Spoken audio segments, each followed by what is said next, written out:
আসসালামু আলাইকুম। সুপ্রিয় দশম শ্রেণীর শিক্ষার্থীরা, আশা করি আল্লাহর অশেষ রহমতে ভালো আছো, সুস্থ আছো।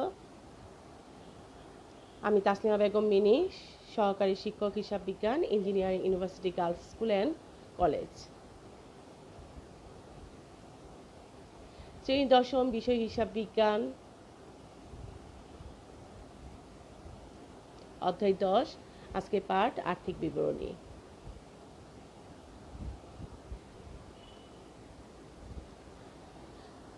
আর্থিক অবস্থার মূল্যায়নের জন্য আমাদের কি করতে হবে? অনুপাত বিশ্লেষণের মাধ্যমে আর্থিক অবস্থাটা কি করতে হবে? আমাদের মূল্যায়ন করতে হবে। বিশদায় বিবরণী এবং আর্থিক অবস্থা বিবরণী থেকে আমরা ব্যবসায়ে আর্থিক অবস্থা জানতে পারি, যেমন লাভ ক্ষতি, স্থায়ী সম্পদ, চলতি সম্পদ, চলতি দায়, দীর্ঘমেয়াদী দায়, মূলধনের পরিমাণ ইত্যাদি। কিন্তু এই জানা যথেষ্ট নয়, কারণ কত লাভ হয়েছে তার চেয়েও বড় কথা কত টাকা বিনিয়োগ করে কত লাভ হয়েছে। তেমনিভাবে চলতি সম্পদ এবং চলতি দায় পৃথকভাবে জানার পাশাপাশি চলতি সম্পদ চলতি দায়ের কত গুণ, অর্থাৎ ব্যবসায়ের চলতি সম্পদ দ্বারা চলতি দায় পরিশোধের ক্ষমতা কতটুকু। অতএব ব্যবসায়ের আর্থিক অবস্থা ভালোভাবে জানতে হলে আমাদেরকে বিশদায় বিবরণী এবং আর্থিক অবস্থা বিবরণীর একটি হিসাব খাতের সাথে আরেকটি হিসাব খাতের তুলনা করতে হবে। অর্থাৎ একটি হিসাব খাত অন্য হিসাব খাতের শতকরা কত অংশ, শতকরা হার, অথবা একটি হিসাব খাতের অন্য হিসাব খাতের অনুপাত বের করতে হবে। এই শতকরা হার এবং অনুপাত নির্ণয় করে একটি ব্যবসায়ের একাধিক বছরের আর্থিক অবস্থার তুলনামূলক মূল্যায়ন করা সম্ভব। শুধু তাই নয়, একটি ব্যবসায়ের সাথে অন্য ব্যবসায়ের আর্থিক অবস্থারও তুলনা করা যায়। তাহলে আমরা এখন আলোচনা করব অনুপাত বিশ্লেষণের মাধ্যমে কিভাবে আর্থিক অবস্থার মূল্যায়ন করা হয়ে থাকে। মুনাফার হার। নেট মুনাফাকে আমরা বিক্রয় আয় এবং বিনিয়োজিত মূলধনের সাথে তুলনা করতে পারি। অর্থাৎ নেট মুনাফা ও বিক্রয় আয়ের শতকরা হার এবং নেট আয় ও বিনিয়োজিত মূলধনের শতকরা হার নির্ণয় করতে পারে। এই শতকরা হার যে সালে বেশি, সেই বছরে মুনাফা অর্জনের ক্ষমতা অন্য বছরে মুনাফা অর্জনের ক্ষমতার চেয়ে ভালো। তেমনিভাবে এই শতকরা হার যে ব্যবসায় বেশি, সেই ব্যবসায় মুনাফা অর্জনের ক্ষমতা অন্য ব্যবসায়ের চেয়ে ভালো। আমরা এইভাবে কি করতে পারি? তুলনা করতে পারি। তার মানে মুনাফা হার নির্ণয়ের ক্ষেত্রে আমাদের বিক্রয় এবং বিনিয়োজিত মূলধনের উপর ভিত্তি করে আমরা মুনাফা হারটা নির্ণয় করব। বন্ধুরা, আসো আমরা মুনাফা হার নির্ণয়ের সূত্রটি জেনে নেই। নেট মুনাফার হার ইকুয়াল টু নেট মুনাফা ডিভাইড বাই নেট বিক্রয় ইন্টু 100, যেটির উপর ভিত্তি করে আমরা মুনাফার হার নির্ণয় করব। মানে যে কিছু নির্ণয় করি যেটার উপর ভিত্তি করে সেটি সবসময় নিচে থাকবে। তাহলে নেট মুনাফা আমরা কিসের উপর ভিত্তি করে? নেট বিক্রয়ের উপর ভিত্তি করে নির্ণয় করব। এই জন্য নেট বিক্রয়টা নিচে থাকবে আর নেট মুনাফা উপরে ইন্টু 100। বিনিয়োজিত মূলধনের উপর মুনাফার হার। বিনিয়োজিত মূলধনের উপর মুনাফা নির্ণয় করতে হলে বিনিয়োজিত মূলধনটা কত বিনিয়োগ করা হয়েছে সেটির উপর ভিত্তি করে কি পরিমাণ মুনাফা নির্ণয় হয়েছে সেটির হার আমরা নির্ণয় করছি। তাহলে বিনিয়োজিত মূলধনটা নিচে থাকবে, নেট মুনাফাটা কি থাকবে? উপরে ইন্টু 100।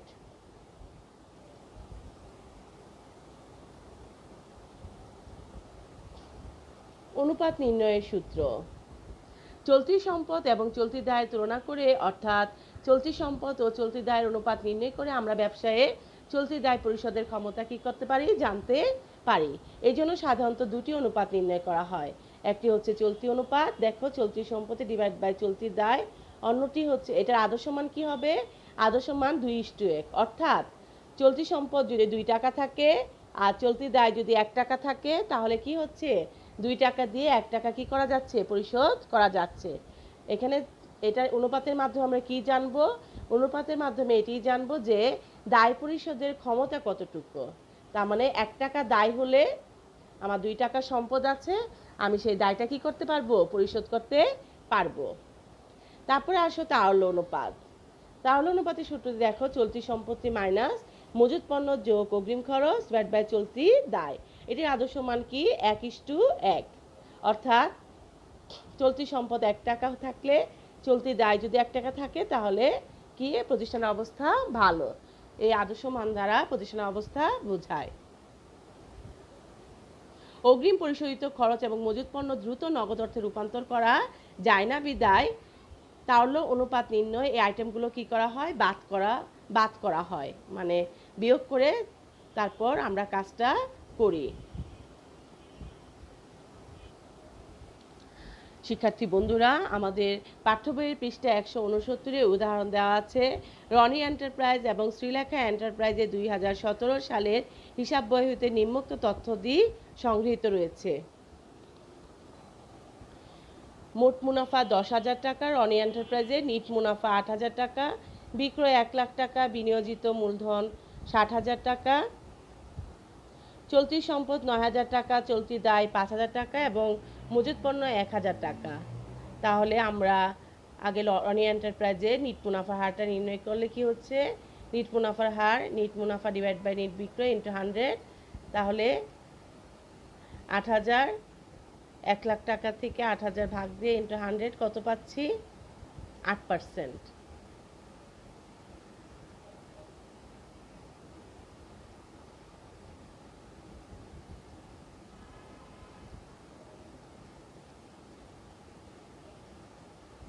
তারপর দেখো বিনিয়োজিত মূলধনের উপর মুনাফার হার, আমরা সূত্রটি বসালাম। এখন আমরা অঙ্ক থেকে কি নিচ্ছি, নিট মুনাফা দেওয়া আছে কত আমাদের প্রশ্নে, 8,000 টাকা। তারপর বিনিয়োজিত মূলধন আমাদের প্রশ্নে দেওয়া আছে কত, 60,000 টাকা ইন্টু 100। 60,000 থেকে 8,000 ভাগ করার পর 100 দিয়ে গুণ করে পেলাম কত, 13.3%।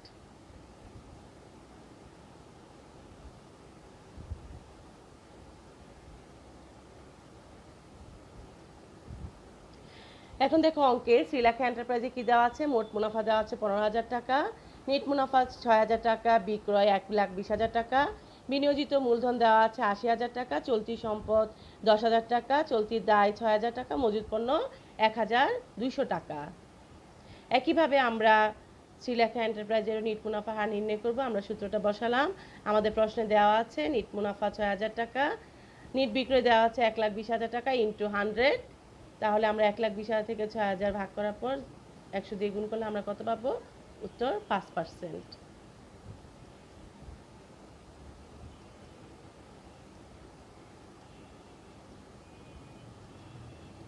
বিনিয়োজিত মূলধনের উপর মুনাফা হার নির্ণয় করতে গেলে আমরা সূত্রটা লেখার পর কি করলাম, আমাদের প্রশ্নে কি আছে, নিট মুনাফা আছে 6,000 টাকা দেওয়া আছে প্রশ্নে, বিনিয়োজিত মূলধন দেওয়া আছে 80,000 টাকা। আমরা 80,000 টাকা থেকে 6,000 টাকা ভাগ করার পর 100 দিয়ে কি করব, গুণ করব, ইন্টু দেওয়া আছে। তাহলে আমাদের 7.5%, যেহেতু শতকরা হার মুনাফার উপর, এই জন্য ইন্টু 100 দিয়ে আমরা পার্সেন্টেজটা কি করলাম, বের করলাম।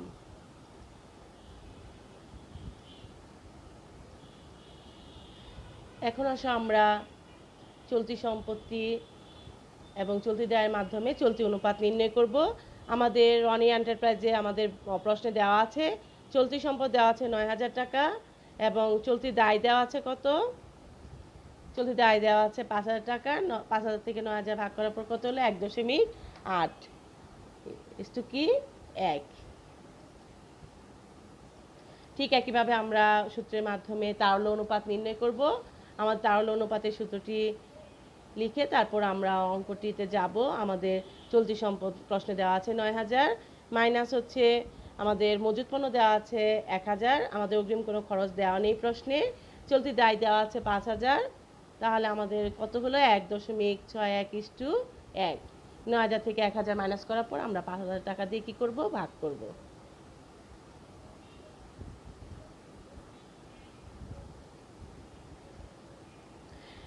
একইভাবে আমরা শ্রীলেখা এন্টারপ্রাইজেরও কি করব, চলতি অনুপাত নির্ণয় করব। সূত্রটি লেখার পরে আমার চলতি সম্পদ আছে কত, শ্রীলেখা এন্টারপ্রাইজের চলতি সম্পদ দেওয়া আছে প্রশ্নে 10,000, চলতি দায় দেওয়া আছে 6,000। 6,000 থেকে 10,000 টাকা ভাগ করে পেলাম কত, 1.67:1।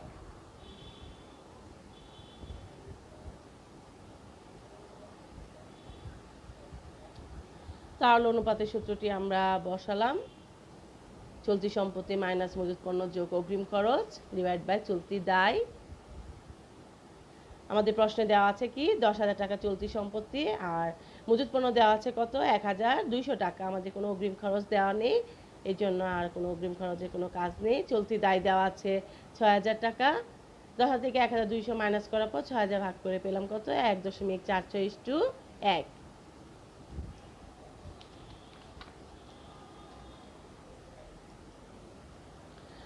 আমাদের প্রশ্নে বলা হয়েছে গ নাম্বার ক খ আমরা করলাম, কিন্তু গতে বলা হয়েছে কোন ব্যবসায় আর্থিক অবস্থা ভালো। তাহলে আমরা আমাদের অঙ্কটি করার পর আমরা বিশ্লেষণ করছি রনি এন্টারপ্রাইজ ও শ্রীলেখা এন্টারপ্রাইজের প্রতিষ্ঠানের তুলনামূলক আর্থিক অবস্থার বিশ্লেষণ। লক্ষ্য করে নিট মুনাফার হার রনি এন্টারপ্রাইজে 8%, শ্রীলেখা এন্টারপ্রাইজে হচ্ছে 5%। বিনিয়োজিত মূলধনের উপর মুনাফার হার 13.3%, শ্রীলেখা এন্টারপ্রাইজের পার্সেন্ট হচ্ছে কত 7.5%। চলতি অনুপাত দেখো 1.81:1, এখানে শ্রীলেখার হচ্ছে 1.67:1। তাহলে অনুপাত রনি এন্টারপ্রাইজের হচ্ছে 1.6:1, শ্রীলেখা এন্টারপ্রাইজের 1.46:1। আমরা তাহলে কি বলতে পারি, দুটি প্রতিষ্ঠানের সাথে তুলনা করলে বলতে পারি রনি এন্টারপ্রাইজের আর্থিক অবস্থা শ্রীলেখা এন্টারপ্রাইজের চেয়ে কি ভালো। দেখো 5, 8, 7.5, 13.3, এটি ভালো অবস্থা, এটা থেকে এটা ভালো অবস্থা, এটা থেকেও দেখো 1.44 আর 1.6। তাহলে কি হচ্ছে শ্রীলেখা থেকে রনি এন্টারপ্রাইজের অবস্থা কি ভালো, আমরা দুটি প্রতিষ্ঠানের সাথে তুলনা করলে দেখতে পাচ্ছি। রনির মুনাফার হার দেখো 8%, শ্রীলেখার হচ্ছে 5%।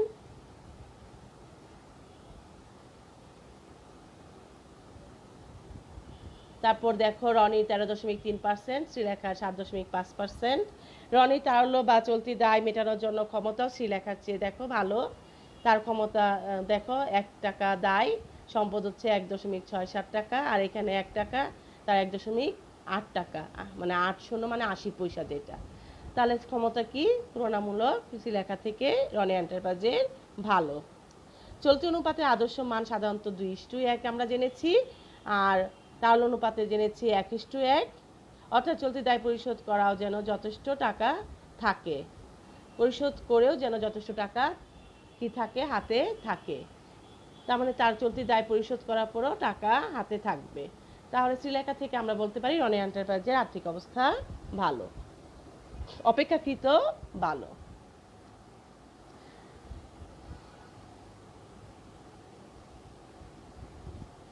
তোমাদের বাড়ির কাজ হিসাবে থাকলো আমাদের পাঠ্য বইয়ের পৃষ্ঠা 170-এ দেখো একটা কাজ দেওয়া আছে।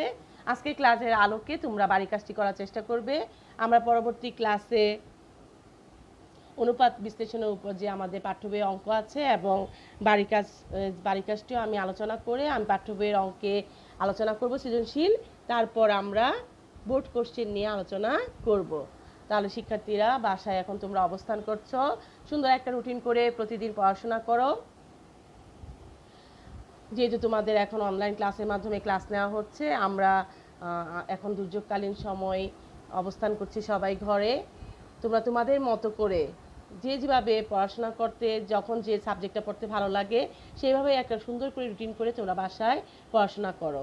তাহলে শিক্ষার্থীরা তোমরা ভালো থেকো, সুস্থ থেকো, আল্লাহ হাফেজ।